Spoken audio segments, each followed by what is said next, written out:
Hello? Good morning. Morning, it's Peter Facinelli. Hi, Peter. How are you? Good, how are you doing? Doing great. Thank you so much for calling. And by the way, I should tell you that our interview will be led by our producer, who is Claire. Hi. She's 24, going on Claire. 14. How are you? I'm great. How are you? Good. Oh my God. So you're coming to Iowa Yeah. soon. I assume we're catching you out in California. Where are you at right now? Yeah, I'm in California right now. Yeah, nice and early for you. Yeah, thanks. Well, Claire, go ahead. Claire has written questions out for you, Peter, because she's organized great. that way, all right? So Okay. go ahead, Claire. Question number 1. Oh my gosh. I'm so nervous. Hi, Peter. Hey, how are you? I'm great. I've just been so nervous. I couldn't even eat my breakfast this morning. I was so nervous. Anyways, question number 1. What first attracted you to the Twilight script? Had you read the books before? I hadn't read the books, and my agents called and they said, "Do you want to do a vampire movie?" And I said no. That would have been a bad decision. Well, I was thinking like some, horror, I don't know, slasher kind of zombie movie, and they said no, it's based on these books. You should read them. And Catherine Hardwicke's directing it, and I said, well, I love Catherine Hardwicke. I said, let me see the script, and they said there's no script. And I said, okay, well, when's the meeting? And they said tomorrow. I said, okay, well, do you have the books? And they said that we have the first one. So they sent it over, and I started reading it. I couldn't put it down. It was Yeah. I really enjoyed them. And then I went in and met Catherine, and here I am. Yeah. Oh my gosh. So did you know, I mean, you didn't know at first that it was going to be such a huge phenomenon, but like as you were filming, did you have any hint in there? No. I mean, no one really knew what we were filming, and, there were days where we weren't even sure. We were like, we hope this is good. But, somewhere along the lines of finishing the film and the premiere of the film, the fan base just exploded, because when we started filming the books, the fan base wasn't that big. Uh-huh.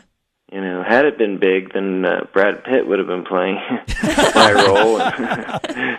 Peter, I got to think, too, when you're making a movie, it would be hard to know whether it's going to look good or not, because so much of it has to do with things that happen after you're done. I remember when we were talking about Star Wars. You're really a part of this bigger puzzle. So yeah. We had no idea what the tone of it was going to be, which, was really credited to Catherine Hardwicke setting that tone, because it could have been really bad. It could have been like the Munsters, Right. And laughable, and she really made a tone that was something interesting and that people liked. But, we just showed up every day and tried to do the best work we could. Star Wars comes to mind that way. I remember somebody talking about when they were filming that in England and nobody knew what it was. Yeah. All the English crew were like, this is the stupidest thing I've ever seen in my life. Yeah. The actors, too. Yeah, they were and then boom. Didn't think anything of it. Somebody else with a bigger plan. Yeah, exactly.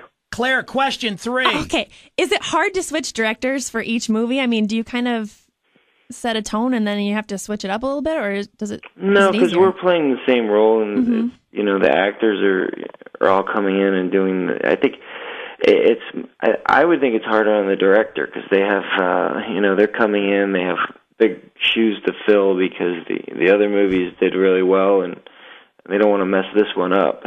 Yeah. It's difficult in the sense that you have a new director, so you're trying to figure out how to work with that person, Yeah. But there's an excitement there too, because they're bringing in a whole new, perspective. So it's fun to sit down with them and get their take on it all. Yeah. Claire, while you loosen your shoulders for a second, you need to relax your shoulders. I will remind people that we're speaking with Peter Facinelli. He's going to be at Kennedy Mall in Dubuque on September 11th from noon to 5.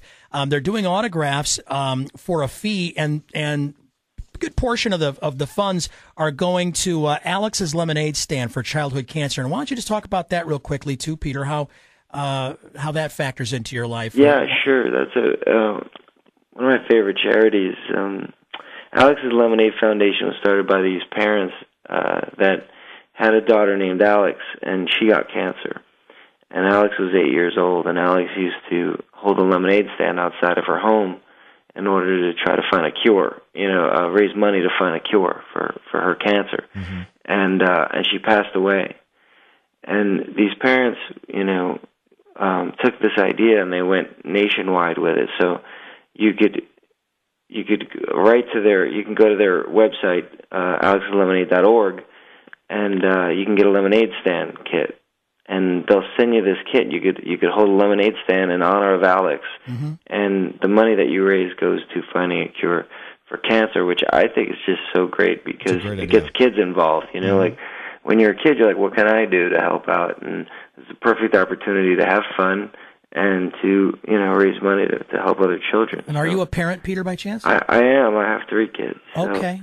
So, what are their ages, if I can ask? 13, 7, and 3. Okay. All girls. Have they had lemonade stands? Yeah, they enjoy it. The price has gone up in my estimation, the way lemonade is sold these days from when I remember it. Well, in L.A., it's like $1. It's $1 for like a little cup. Location. Yeah. I have a friend who lives in L.A. He was tweeting what he was like, really? I forget how much it was. It might have even been more than that. He was in the Beverly Hills area. There was a lemonade stand. He was like, really? $4 or whatever it was like approaching Starbucks. You want to hear how silly it is in my neighborhood? My daughters had a lemonade stand, and their customers were Hillary Duff, Ashley Tisdale, Dave Stewart from the Eurythmics, and George Lopez. Quite a lineup on the street corner. What did they make that day? Do you remember? I think they made like $30. Yeah, just off those 4 cups. That's awesome. Now, is that just neighborhood stuff to your daughters, or are they starstruck too?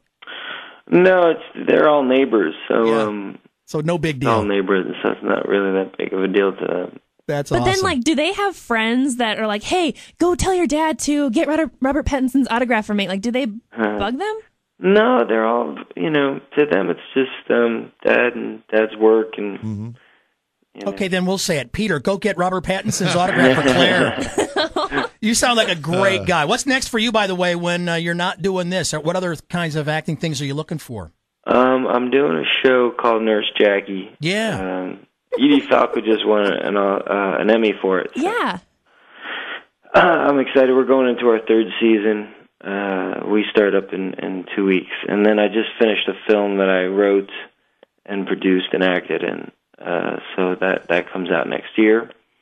And then I wrote another little TV movie for the Hallmark Channel that my wife starred in. So I've been writing a lot, too. So what is the big dream, then? Is it writing and producing? Is that where you'd like to? I'd love to direct eventually. Yeah. Okay. Write, direct, produce, act.